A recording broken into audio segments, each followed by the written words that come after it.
شما هم تا به حال حس کردید که زندگیتون چیزی کم داره؟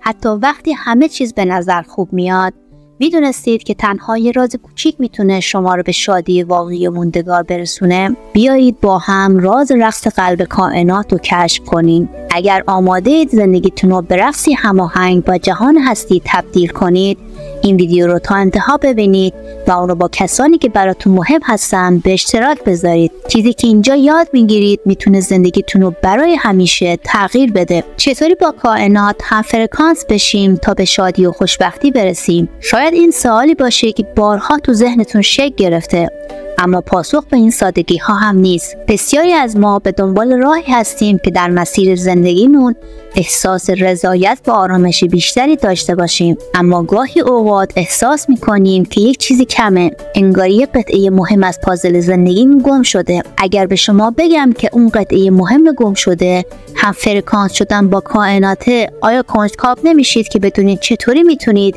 به این هماهنگی برسید؟ اینجا همون جاییه که علم و تجربه های شخصی دست به دست هم میدن تا به ما نشون بدن چگونه با تغییر فرکانس ذهن و قلبمون میتونیم به شادی و خوشبختی واقعی برسیم. در جهان هستی همه چیز از انرژی ساخته شده، از کوچکترین ذرات تا بزرگترین کهکشان ها. این انرژی ها در فرکانس های مختلف ارتعاش میکنن و فرکانس ذهن و احساسات ما نیز از این قاعده مستثنا نیستن. زمانی که ما در سطح پایین تر از انرژی مثل خشم و ناراحتی قرار داریم، فرکانس ذهنیمون پایین تر میاد و در نتیجه قادر به دریافت انرژی های مثبت از کائنات نیستیم. اما زمانی که احساساتمون رو به سمت عشق، آرامش و شادی سوق میدیم، فرکانس ما بالا میره و این دقیقا زمانیه که ما میتونیم با کائنات هم فرکانس بشیم. هم فرکانس شدن با کائنات برای رسیدن به شادی و خوشبختی امروزه دیگه موضوع کلیشه‌ای نیست،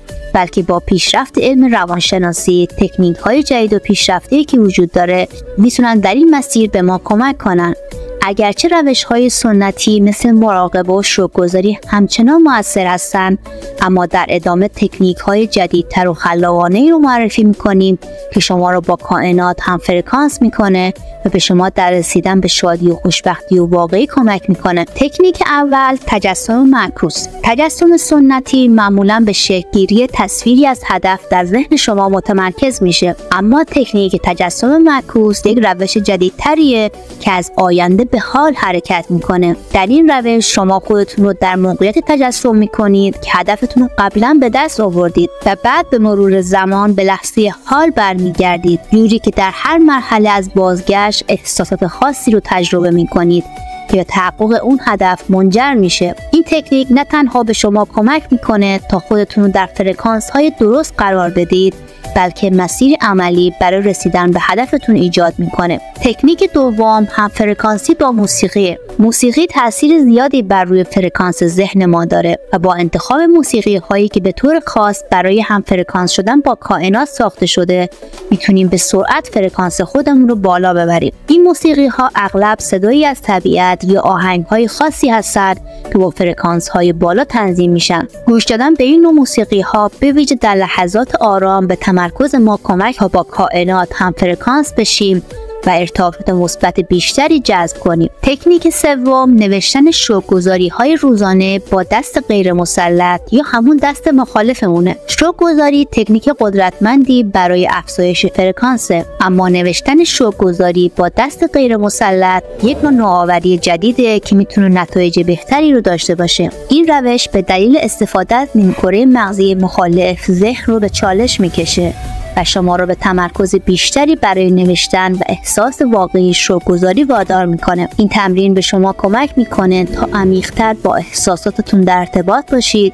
و انرژی شکرگزاری رو به سطح جدیدی برسونید. تکنیک چهارم هم فرکانسی از طریق تماس با عناصر طبیعی. در حالی که ارتباط با طبیعت خیلی پیشنهاد میشه، تماس مستقیم با عناصر طبیعی مثل آب، آتش، خاک و هوا میتونه فرکانس شما را به طور خاصی تنظیم کنه. این روش شامل فعالیت‌هایی مثل قدم زدن با پای برهنه بر روی زمین، شنا کردن در آب‌های طبیعی، تنفس عمیق در فضای باز و حتی تماشای شعله‌های آتشه. هر یک از این عناصر انرژی‌های خاصی دارند که با هماهنگی با کائنات به شما کمک می‌کنند در فرکانس بالاتری قرار بگیرید. تکنیک پنجم، چالش 21 روزه تغییر فرکانس. این تکنیک جدید بر اساس تحقیقات روانشناسی طراحی شده که نشون میده ایجاد و تثبیت یک عادت جدید معمولاً حدود 21 روز طول میکشه. در این روش شما مدت 21 روز پشت سر هم هر روز یک تمرین یا یک تکنیک خاصی رو انجام میدید که به شما کمک میکنه تا فرکانس خودتون رو با کائنات هماهنگ کنید. این تمرینات میتونه شامل ترکیبی از روش‌های مختلفی باشه. برای اینکه بهتر موضوع رو باز کنم براتون مثال میزنم. روز اول تا هفتم استفاده کنید از تکنیک تجسم معکوس برای هدف‌های مختلف زندگیتون. روز هشتم تا 14 گوش دادن به موسیقی‌های مخصوص برای همفرکانسی با کائنات. روز 15 تا 21 نوشتن شکرگزاری با دست غیر مسلط به همراه تماس با عناصر طبیعی. این چالش نه تنها به شما کمک میکنه تا فرکانستون رو تنظیم کنید، بلکه به شما این فرصت رو میده که تأثیرات هر تکنیک رو در طول زمان خودش ببینید و اون رو به بخشی از زندگی روزمره‌تون تبدیل کنید. تکنیک ششم، روش ذراناس ارتعاشی با استفاده از کریستال‌ها و سنگ‌های خاصیه. کریستال‌ها و سنگ‌های خاصی وجود داره که به طور طبیعی دارای ارتعاشات بالایی هستند و میتونن به شما در هم فرکانس شدن با کائنات کمک کنند. استفاده از کریستال‌ها در طول مراقبه یا حمل اونها در طول روز میتونه فرکانس شما رو بالا ببره. سنگ‌های مثل آماتیسم، کوارتز شفاف از جمله کریستال‌هایی هستند که به بالا بردن فرکانس‌های ذهنی و جسمی شما کمک میکنن. تکنیک هفتم، خوراک ذهنی مثبته. این تکنیک بر این اصل استواره که ذهن شما همان چیزی رو جذب میکنه که به اون میدید.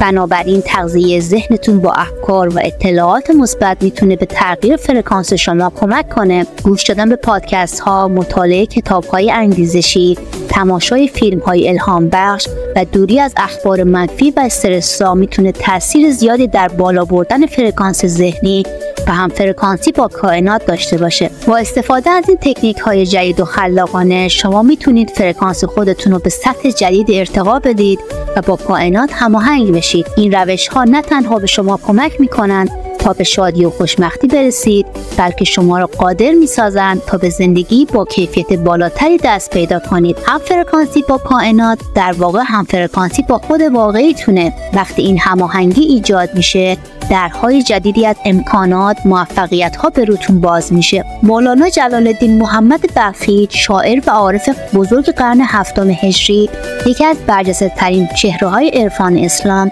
که آموزه های اون تا به امروز الهام بخش میلیون ها نفر در سراسر جهان بوده، یکی از مفاهیم محوری آموزه های مولانا همفرکانسی با کائنات و تأثیر اون برای دستیابی به شادی و خوشبختی واقعیه. هرچند که مولانا از زبان مفاهیم علمی مدرن استفاده نمی‌کرده، اما اشعار و سخنان او به طور عمیق بر این مفهوم اشاره داره. مولانا باور داشت که تمام هستی یه وحدت الهیه و انسان به عنوان جزئی از این کل میتونه با هماهنگی و همفرکانسی با این وحدت به شادی و خوشبختی واقعی برسه. او در اشعار خودش از عشق به عنوان نیروی محرک این همفرکانسی یاد میکنه. از دیدگاه مولانا، عشق نیرویی که انسان رو به سوی وحدت با کائنات و در نهایت با خالق هستیش سوق میده. مولانا در اشعار خودش به طور مکرر بر این نکته اشاره میکنه که همه چیز در جهان دارای نوعی موسیقی و ارتعاشه. او معتقده که انسان زمانی به شادی و خوشبختی واقعی میرسه که خودش رو با موسیقی الهی هم فرکانس کنه. این هم فرکانسی از طریق عشق و اتصال به حقیقت خداوند که در همه موجودات جریان داره ممکن میشه. یکی از معروف ترین اشارات مولانا به مفهوم هم فرکانسی با کائنات در شعرهای او در مورد رقص دیده میشه. مولانا رقص را نمادی از هماهنگی با ریتم کائنات میدونسته. او معتقد بوده که با رقصیدن نه تنها جسم بلکه روح انسان نیز با ریتم و ارتعاشات کائنات هماهنگ میشه. این هماهنگی منجر به تجربه عمیق از شادی و آرامش میشه که درون انسان را از هر گونه ناآرامی و اضطراب پاک میکنه. مولانا بر این باور بود که عشق به خداوند و تسلیم به اراده او کلید اصلی برای هماهنگی با کائناته. او عشق را نه تنها به عنوان احساس زودگذر بلکه به عنوان نیرویی میبینه که انسان را به سرچشمه هستی متصل میکنه. یکی از راههای مراقبه ذکر و دعاست.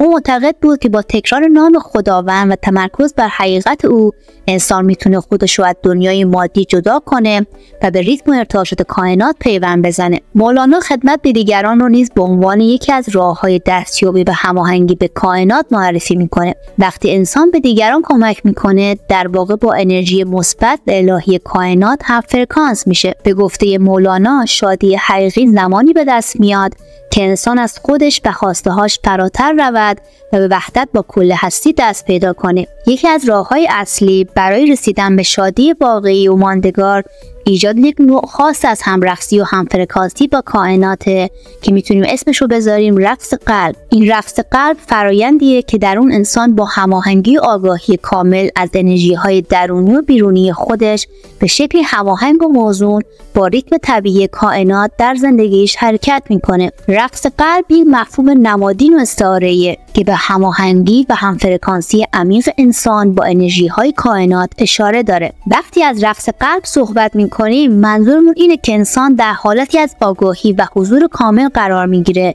که در آن احساسات و افکار و انرژی‌های درونیش با جریان و ریتم طبیعی کائنات هماهنگ میشه. این هماهنگی میتونه به صورت یک تجربه عمیق از شادی و آرامش و رضایت درونی در اون دیده بشه. رقص قلب به این معناست که قلب و ذهن انسان با فرکانس ها و ارتعاشات مثبت کائنات هم فرکانس شده و به نوعی هماهنگی درونی و بیرونی دست پیدا میکنه. این هم فرکانسی باعث میشه که فرد احساس کنه در یک جریان طبیعی و هماهنگ با جهان اطراف خودش قرار داره. وقتی قلب ما با کائنات میرقصه، ذهن از نگرانی‌های گذشته و آینده آزاد شده و به طور کامل بر لحظه حال متمرکز میشه. این حضور کامل باعث میشه که انسان شادی و رضایت واقعی رو تجربه کنه. رقص قلب رو میشه اینجوری هم معنا کرد: پرورش عشق و همدلی با خود و دیگران.